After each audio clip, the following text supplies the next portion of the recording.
வணக்கம். இந்திய நேரப்படி இரவு 8:30 மணி செய்திகள். முதலில் ஜிம் தலைப்புச் செய்திகளை காணலாம். அறிவாலயத்தில் ஒரு துகளை கூட எவராலும் அசைக்க முடியாது. முதலமைச்சர் மு.க. ஸ்டாலின் பதிலடி. புதிய பாம்பன் ரயில் பாதையை திறந்து வைக்கிறார் பிரதமர் மோடி. இறுதிக்கட்ட பணிகளை குறித்து தெற்கு ரயில்வே அதிகாரிகள் ஆய்வு. தமிழகத்திற்கு மின்சாரம் கொள்முதல் செய்யும் ஒப்பந்தம் புதுப்பிப்பு. 15 ஆண்டுகளுக்கு மின்சாரம் தடையின்றி கிடைக்கும் என தகவல்.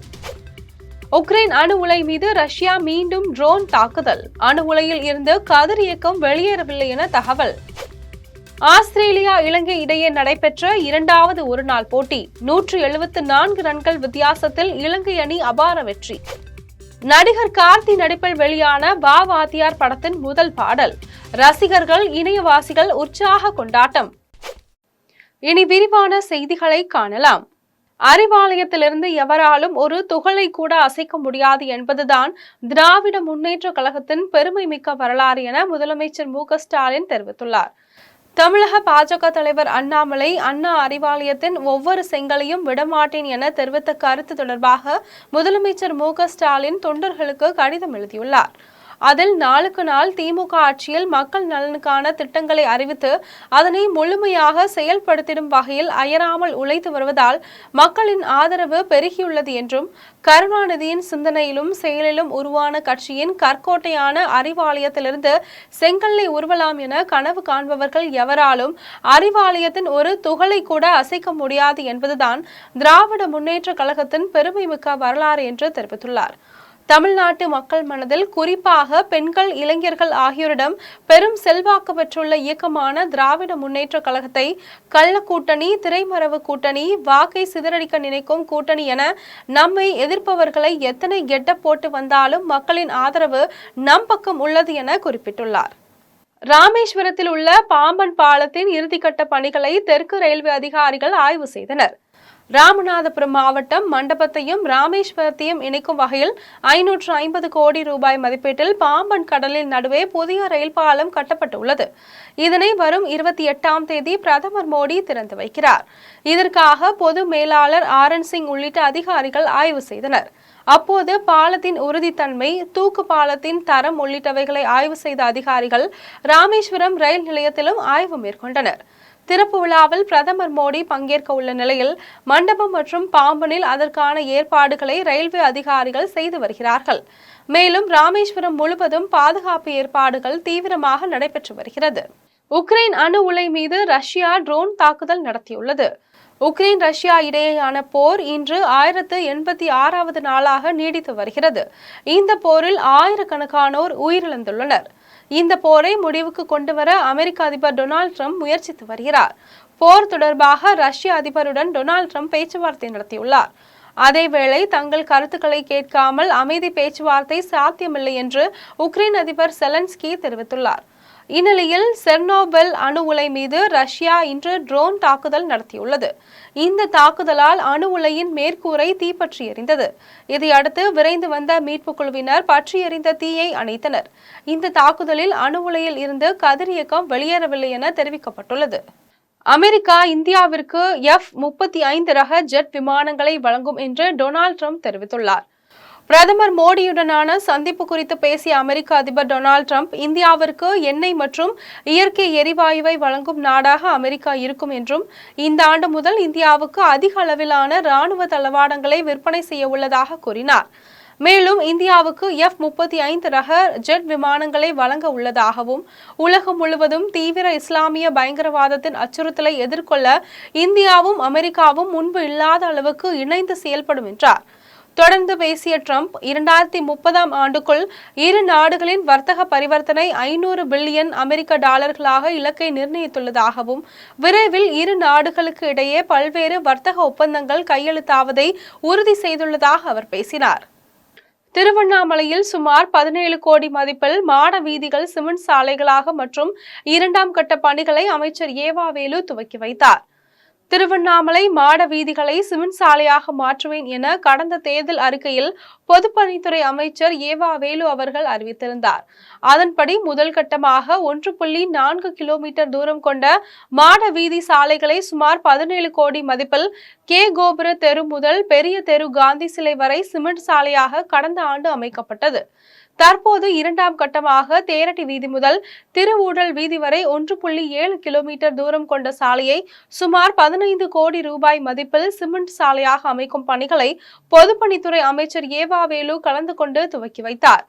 மேலும் திருவண்ணாமலை பகுதியில் இயங்கி வரும் தனியார் மருத்துவமனைக்கு மாவட்ட ஆட்சியர் வளாகம் மற்றும் அடி அண்ணாமலை முதல் மருத்துவக் கல்லூரி வரை நோயாளிகளுக்காக இலவச பேருந்து விடும் நிகழ்வை அமைச்சர் ஏவா வேலு துவக்கி வைத்தார். நிகழ்ச்சியில் மாவட்ட ஆட்சியர் தர்பகராஜ் உள்ளிட்டோர் பங்கேற்றனர்.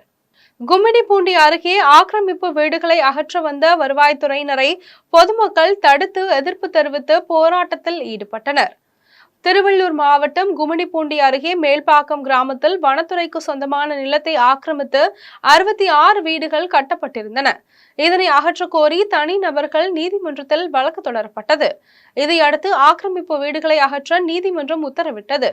இந்த நிலையில் நீதிமன்ற உத்தரவின்படி வீடுகளை அகற்ற வருவாய்த்துறை அதிகாரிகள் சம்பவ இடத்திற்கு வந்தனர். அவர்களை அப்பகுதி பொதுமக்கள் தடுத்து எதிர்ப்பு தெரிவித்து போராட்டம் நடத்தினர். போராட்டம் குறித்து தகவல் அறிந்து சென்ற கும்மிடிப்பூண்டி தாசில்தார் கிராம மக்களுடன் பேச்சுவார்த்தை நடத்தினர். மேலும் போலீஸ் பாதுகாப்புடன் பொக்லைன் எந்திரங்கள் மூலம் வீடுகள் இடிக்கும் பணியை வருவாய்த்துறையில் ஈடுபட்டனர். பேச்சுவார்த்தையை தொடர்ந்து போராட்டம் நடத்திய மக்களை போலீசார் குண்டுகட்டாக கைது செய்தனர். இந்த சம்பவத்தால் அங்கு பரபரப்பு ஏற்பட்டது. சென்னை ராயப்பேட்டையில் எம்ஜிஆர் இளைஞரணி சார்பில் ஆலோசனை கூட்டம் நடைபெற்றது. சென்னை ராயப்பேட்டை அதிமுக தலைமை கழகமான புரட்சி தலைவர் எம்ஜிஆர் மாளிகையில் மறைந்த ஜெயலலிதாவின் 77வது பிறந்தநாள் விழாவை கொண்டாடுவது குறித்த ஆலோசனை கூட்டம் நடைபெற்றது.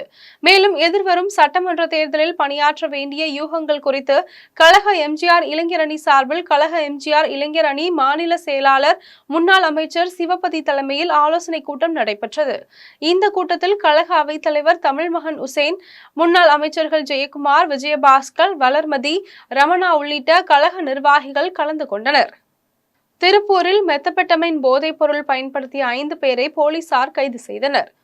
திருப்பூரில் தடை செய்யப்பட்ட போதைப் பொருட்கள் விற்பனை செய்யப்படுவதாக கிடைத்த தகவலின் பேரில் பெருமாநல்லூர் சாலை புஷ்பா பேருந்து நிறுத்தம் அருகே உள்ள தனியார் தங்கும் விடுதியில் போலீசார் சோதனை மேற்கொண்டனர். அப்போது சந்தேகத்திற்கு உரிய முறையில் தங்கியிருந்த 5 பேரிடம் விசாரணை மேற்கொண்டதில் மதுரையை சேர்ந்த அசோக் என்பவர் பெங்களூரில் இருந்து மெத்தபெட்டமைன் என்ற வலி நிவாரணி மருந்துகள் வாங்கி வந்து திருப்பூரில் உள்ள தனது நண்பர்களான தினேஷ்குமார், ரங்கராஜ், மணிகண்டன், சதீஷ்குமார் என 4 பேருடன் சேர்ந்து தனியார் விடுதியில் அறை எடுத்து பயன்படுத்தி வந்தது தெரிய வந்தது. இதனை அடுத்து 5 பேரையும் கைது செய்த போலீசார் அவர்களிடம் இருந்த போதைப் பொருட்கள் மற்றும் அதற்கு பயன்படுத்திய ஊசிகளை பறிமுதல் செய்து விசாரணை மேற்கொண்டு வருகின்றனர். ராணிப்பேட்டையில் செக் மோசடி செய்த பிரபல காலனி தொழிற்சாலை நிறுவனத்தின் உரிமையாளருக்கு ராணிப்பேட்டை தலைமை நீதிமன்றம் 6 மாதம் சிறை தண்டனை விதித்து உத்தரவிட்டுள்ளது. ராணிப்பேட்டை மாவட்டம் விசி மோட்டூர் பகுதியில் செயல்பட்டு வரும் தனியார் காலனி தயாரிக்கும் தொழிற்சாலை கடந்த 2010ஆம் ஆண்டு முதல் பாரதி நகர் பகுதியில் செயல்பட்டு வரும் பிரபல தனியார் தோல் ரசாயன நிறுவனத்தின் பங்குதாரர்களிடம் இருந்து தோல் ரசாயனம் பெற்று வந்ததாக கூறப்படுகிறது. இந்த நிலையில் காலனி தொழிற்சாலை ரசாயன நிறுவனத்திற்கு 78 லட்சம் ரூபாய் பணம் தராமல் மோசடி செய்ததாக கூறி சென்னையில் உள்ள தேசிய நிறுவன சட்ட தீர்ப்பாயத்திடம் வழக்கு தொடர்ந்தனர். அப்போது காலனி நிறுவனம் முதல் தவணையாக 30 லட்சம் ரூபாயை தருவதாகவும் மீதமுள்ள 48 லட்சத்துக்கு 6 லட்சம் வீதம் 8 காசோலைகள் வழங்கியது. இதனை அடுத்து அந்த காசோலைகள் பணமாக்க வங்கியில் செலுத்திய போது பணம் இல்லை என காசோலைகள் திரும்பி அனுப்பப்பட்டது. இது குறித்து ரசாயன ஆலை ராணிப்பேட்டை மாவட்டத்தில் உள்ள தலைமை நீதிமன்றத்தில் பண மோசடி வழக்கு தொடர்ந்தனர். அப்போது வழக்கை விசாரித்த நீதிபதி நவீன துரைபாபு செக் மோசடி வழக்கில் காலனி தொழிற்சாலை பங்குதாரர்களில் ஒருவரான ஆற்காடு பகுதியை சேர்ந்த முகமது சலீம் என்பவருக்கு 6 மாதம் சிறை தண்டனையும் அதேபோல் ரூபாய் 48 லட்சம் பணத்தையும் வழங்க வேண்டும் என்றும் பணம் வழங்க தவறினால் கூடுதல் சிறை தண்டனை விதிக்கப்படும் என உத்தரவிட்டார். காரைக்கால் மீனவர்கள் மீது அத்துமீறி துப்பாக்கி சூடு நடத்திய இலங்கை கடற்படையை கண்டித்து 1000த்திற்கும் மேற்பட்ட மீனவர்கள் கண்டன ஆர்ப்பாட்டத்தில் ஈடுபட்டனர். புதுச்சேரி மாநிலம் காரைக்கால் மீனவர்கள் மீது அத்துமீறி இலங்கை கடற்படையினர் துப்பாக்கி சூடு நடத்திய சம்பவத்தை கண்டித்தும், துப்பாக்கி சூட்டில் காயம்பட்டு இலங்கை மருத்துவமனையில் சிகிச்சை பெற்று வரும் 3 மீனவர்களை விடுவிக்க வலியுறுத்தியும் மத்திய மற்றும் புதுச்சேரி அரசை கண்டித்து காரைக்கால் மாவட்ட மீனவர்கள் கடற்கரை சாலையில் 1000க்கும் மேற்பட்டோர் கண்டன ஆர்ப்பாட்டத்தில் ஈடுபட்டனர்.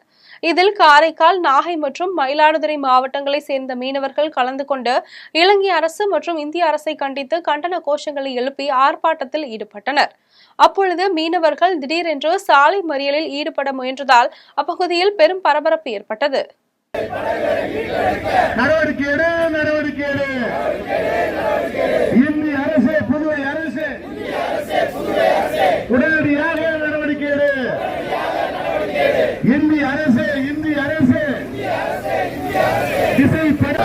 உடனடியாக விடுதலை செய்ய நடவடிக்கை எடு. இந்திய புதுவை அரசுகளே, திருப்பத்தூரில் இளைஞரிடம் பணம் மற்றும் நகை பெற்றுக்கொண்டு இளம்பெண் ஏமாற்றியதால் இளைஞர் தூக்கிட்டு தற்கொலை செய்து கொண்ட சம்பவம் சோகத்தை ஏற்படுத்தியுள்ளது. திருப்பத்தூர் மாவட்டம் கௌதமபேட்டை பகுதியை சேர்ந்தவர் சுரேஷ். இவருக்கு மடவாளம் அடுத்த காலத்தீயூர் பகுதியை சேர்ந்த சங்கீதா என்பவருடன் பழக்கம் ஏற்பட்டுள்ளது. இந்த நிலையில் சங்கீதா சுரேஷிடம் இருந்த நகை மற்றும் லட்சக்கணக்கில் பணம் வாங்கி ஏமாற்றியதாக கூறப்படுகிறது. இதனால் மன உளைச்சலில் இருந்த அவர் தனது சாவுக்கு சங்கீதா தான் காரணம் என கூறி வீடியோ ஒன்றை பதிவு செய்து தூக்கிட்டு தற்கொலை செய்து கொண்டார். இந்நிலையில் சுரேஷ் தற்கொலை தொடர்பாக நடவடிக்கை எடுக்க அவரது உறவினர்கள் மற்றும் நண்பர்கள் திருப்பத்தூர் நகர காவல் நிலையத்தை முற்றுகையிட்டு போராட்டத்தில் ஈடுபட்டனர். இதனைத் தொடர்ந்து போராட்டத்தில் ஈடுபட்டவர்களிடம் போலீசார் பேச்சுவார்த்தை நடத்தியதை அடுத்து அனைவரும் கலைந்து சென்றனர். ஆலங்குடியில் போதை மாத்திரைகளுடன் நின்று கொண்டிருந்த சரித்திர பதிவேடு குற்றவாளியை போலீசார் கைது செய்தனர். புதுக்கோட்டை மாவட்டம் ஆலங்குடி பகுதியில் கல்லூரி மாணவர்களுக்கு போதை ஊசிகள் மற்றும் மாத்திரைகள் விற்கப்படுவதாக போலீசாருக்கு தகவல் கிடைத்தது. இதனை அடுத்து அப்பகுதியில் போலீசார் சோதனை மேற்கொண்ட போது சந்தேகத்திற்கிடமாக நின்று கொண்டிருந்த இளைஞரை பிடித்து விசாரித்ததில் அவரிடம் போதை மருந்துகளும் ஊசியும் இருந்தது தெரிய வந்தது.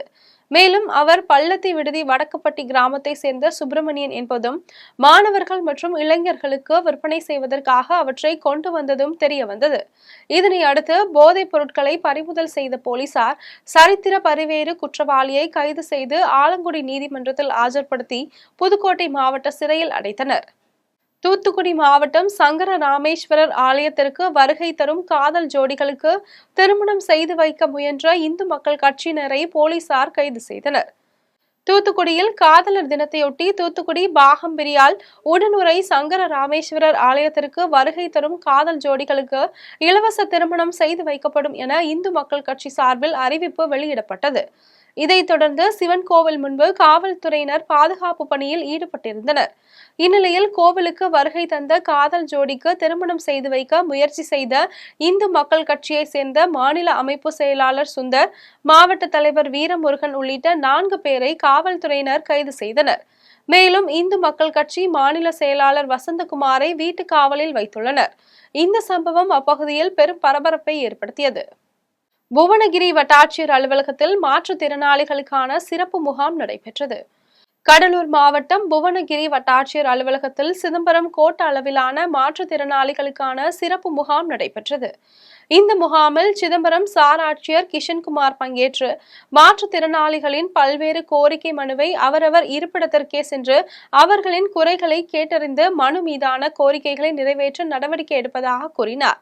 இதில் இலவச வீட்டு மனை பட்டா, மாற்றுத்திறனாளிகளுக்கான உதவி உபகரணங்கள், உதவித்தொகை உள்ளிட்ட கோரிக்கைகளை வலியுறுத்தி கோரிக்கை மனு அளிக்கப்பட்டது. முகாமில் வருவாய் வட்டாட்சியர் தனபதி, மாற்றுத்திறனாளிகள் நல அலுவலர் பாபு உள்ளிட்ட துறை சார்ந்த அதிகாரிகள் பங்கேற்றனர். உளுந்தூர்பேட்டையில் செல்போன் டவரில் ஏறி இளைஞர் ஒருவர் தனது காதலியை தன்னுடன் சேர்த்து வைக்க கோரி போராட்டத்தில் ஈடுபட்டதால் பரபரப்பு ஏற்பட்டது.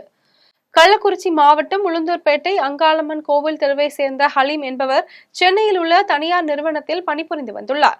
இவர் தன்னுடன் பணிபுரிந்த ஒரத்தூரை சேர்ந்த புவனா என்ற பெண்ணை காதலித்து இந்து முறைப்படி திருமணம் செய்து கொண்டுள்ளார். இந்நிலையில் திருமணத்திற்கு உடன்படாத பெண்ணின் பெற்றோர்கள் புவனாவை இவரிடம் வாழ விடாமல் பிரித்து வீட்டிற்கு அழைத்து சென்றதாகவும், தனது மனைவியை பிரித்து சென்றதால் வீட்டின் அருகே உள்ள செல்போன் டவரின் மீது ஏறி நின்று தற்கொலை செய்து கொள்ளப் போகிறேன் என்றும், தனது காதலியை தன்னுடன் சேர்த்து வைக்க வேண்டி கோரிக்கை வைத்து போராட்டத்தில் ஈடுபட்டார். இது குறித்து தகவல் அறிந்து வந்த போலீசார், தீயணைப்பு துறையினர் அவரை செல்போன் டவரில் இருந்து கீழே இறக்கி உளுந்தூர்பேட்டை அரசு மருத்துவமனையில் பரிசோதனை செய்த பின்பு அவரது பெற்றோருடன் அனுப்பி வைத்தனர். வேலூரில் அரசு நிலத்தின் வழியாக வண்டிப்பாதை அமைத்து தர வேண்டும் என்று கோரிக்கை வைத்து கிராம மக்கள் ஆட்சியர் அலுவலகத்தை முற்றுகையிட முயன்றனர். வேலூர் மாவட்டம் கனியம்பாடி அருகே உள்ள கீழ் அரசம்பட்டை சேர்ந்த நொயின் பாபு என்பவருக்கு சொந்தமான நிலம் பால்வாத்துண்ணான் பகுதியில் மலை அடிவாரத்தில் உள்ளது. இந்நிலத்திற்கு செல்ல ஒற்றை அடிப்பாதை மட்டுமே உள்ள நிலையில் மலை புறம்போக்கின் வழியாக வண்டிப்பாதை அமைத்து தர வேண்டும் என்று கடந்த ஆண்டு பிப்ரவரி மாதம் அப்பகுதி மக்கள் போராட்டம் நடத்தினர். அப்போது அதிகாரிகள் வண்டிப்பாதை ஏற்படுத்தி தருவதாக உறுதியளித்த நிலையில் தற்போது வரை வண்டிப்பாதை அமைத்து தரவில்லை. இதனால் ஆத்திரமடைந்த மக்கள் ஊழல் தடுப்பு இயக்கம் சார்பில் கிராம மக்கள் ஆட்சியர் அலுவலகத்தை முற்றுகையிட முயன்றனர். அப்போது அதிகாரிகள் அலட்சியமாக இருப்பதாகவும், உடனடியாக பாதை அமைக்க மாவட்ட நிர்வாகமும் வேலூர் வட்டாட்சியரும் ஏற்பாடு செய்ய வேண்டும் என வலியுறுத்தி கோஷங்களை எழுப்பினர்.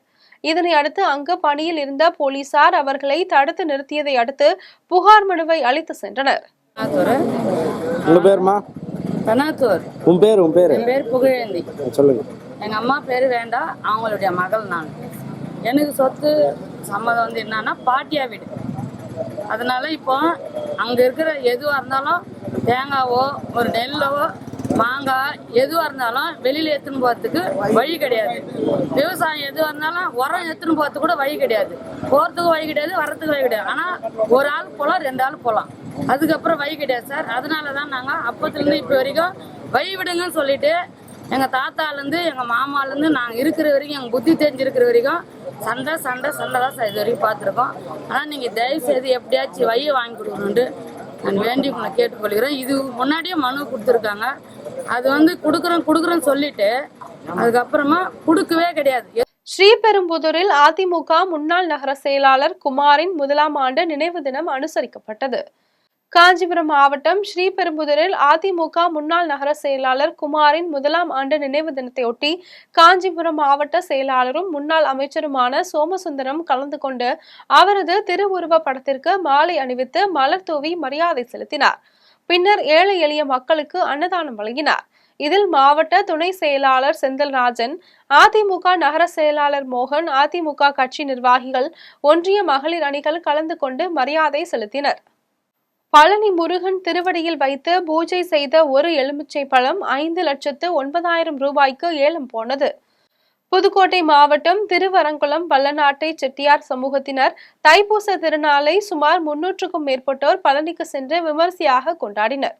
அங்கு எலுமிச்சை பழம் வைத்து பூஜை செய்த நிலையில் அந்த எலுமிச்சை பழங்களை பழனியில் பெரிய நாயகி அம்பாள் கோயில் அருகே உள்ள திருவரங்குளம் வல்லநாட்டு நகரத்தாருக்கு சொந்தமான பொது மடத்தில் வைத்து ஏலம் விட்டனர். இதில் ஒவ்வொரு எலுமிச்சை பழமும் 16,000 முதல் 40,000 வரை ஏலம் போனது. பழனி முருகன் திருவடியில் வைத்து பூஜை செய்த ஒரு அபிஷேக எலுமிச்சை பழத்தை ஏலம் எடுக்க பலரும் போட்டியிட்ட நிலையில் ஒருவர் 5,09,000 ரூபாய்க்கு ஏலம் எடுத்தது பலரையும் வியக்க வைத்தது. வள்ளலார் சித்தி பெற்ற மேட்டுக்குப்பத்தில் திரு அறை தரிசனம் நடைபெற்றது. கடலூர் மாவட்டம் வடலூரில் வள்ளலார் நிறுவிய சத்யநாராயண சபையில் 154வது ஆண்டு தைப்பூச திருவிழா கடந்த 10ஆம் தேதி கொடியேற்றப்பட்டு 11ஆம் தேதி ஜோதி தரிசனம் நடைபெற்றது. இதனைத் தொடர்ந்து வள்ளலார் சித்தி பெற்ற மேட்டுக்குப்பத்தில் திரு அறை தரிசனம் நடைபெற்றது. இதையொட்டி வடலூர் சத்யஞான சபையில் இருந்து வள்ளலார் பயன்படுத்திய பொருட்கள் கொண்ட பெட்டி மற்றும் உருவப்படம் பூக்களால் அலங்கரிக்கப்பட்டு வள்ளலார் நடந்து வந்த பாதை வழியாக பல்லக்கில் மேலதாளம் முழங்க ஊர்வலமாக கொண்டு செல்லப்பட்டது. பின்னர் மேட்டுக்குப்பம் வள்ளலார் சித்தி பெற்ற திருவரையில் உள்ள சித்தி வளாக திருமாளிகைக்கு கொண்டு செல்லப்பட்டது. அங்கு கிராம மக்கள் சார்பில் பழங்கள் மற்றும் பூக்களுடன் திரண்டு வந்து வரவேற்பளித்தனர். மேலும் மேட்டுக்குப்பம் பகுதியில் மாபெரும் அன்னதானம் வழங்கப்பட்டது. இதில் ஏராளமான போலீசார் பாதுகாப்பு பணிகளில் ஈடுபட்டனர். சோழவந்தான் அருகே ஏடகநாதர் கோயில் 32ஆம் ஆண்டு தெப்பத் திருவிழா வெகு விமரிசையாக நடைபெற்றது. மதுரை மாவட்டம் சோழவந்தான் அருகே திருவேடகம் ஏடகநாதர் சுவாமி கோவிலில் தை மாத தெப்பத் திருவிழா நடைபெற்றது. இதில் சுவாமியும் அம்பாளும் திருக்கோவிலில் இருந்து பிரம்ம தீர்த்த தெப்பத்திற்கு அழைத்து வரப்பட்டனர்.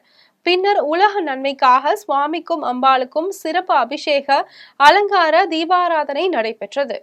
தொடர்ந்து சுவாமியும் அம்பாளும் வெள்ளி சப்பரத்தில் மின் அலங்காரத்தில் தெப்பத்தை வலம் வந்து 4வது வீதிகளில் உலா வந்தனர்.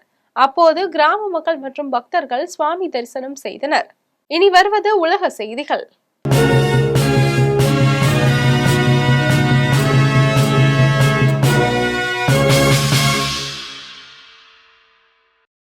பாகிஸ்தானில் நிலக்கரி சுரங்க தொழிலாளர்களை ஏற்றி சென்ற வாகனம் மீது சாலையோரம் இருந்த குண்டு வெடித்ததில் 9 பேர் உயிரிழந்துள்ளனர். பாகிஸ்தானின் பதற்றமான பலுச்சிஸ்தான் மாகாணத்தில் நிலக்கரி சுரங்க தொழிலாளர்களை ஏற்றி சென்ற வாகனம் மீது சாலையோரம் இருந்த வெடிகுண்டு வெடித்தது. இதில் 9 பேர் சம்பவ இடத்திலேயே உயிரிழந்தனர் மற்றும் 7 பேர் காயமடைந்தனர். இது குறித்து தகவல் அறிந்து வந்த போலீசார் காயமடைந்தவர்களை மீட்டு அருகிலுள்ள மருத்துவமனைக்கு அனுப்பி வைத்தனர். மேலும் இந்த சம்பவத்தில் ஈடுபட்டவர்களை தேடும் பணியில் அதிகாரிகள் ஈடுபட்டுள்ளனர். இந்த துயர சம்பவத்திற்கு வருத்தம் தெரிவித்துள்ள பலுச்சிஸ்தான் அரசாங்க செய்தி தொடர்பாளர் ஹாஷித் ராண்ட் இது தொடர்பாக விசாரணை தொடங்கப்பட்டுள்ளதாக தெரிவித்துள்ளார்.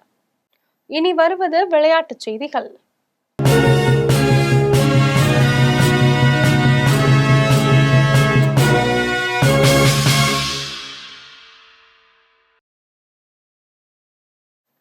இரண்டாவது மற்றும் கடைசி ஒருநாள் போட்டியில் 174 ரன்கள் வித்தியாசத்தில் இலங்கை அணி அபார வெற்றி பெற்றுள்ளது.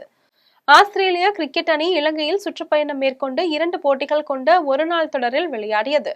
இதில் நடைபெற்ற முதல் போட்டியில் இலங்கை வெற்றி பெற்று தொடரில் 1-0 என்ற கணக்கில் முன்னிலையில் இருந்தது.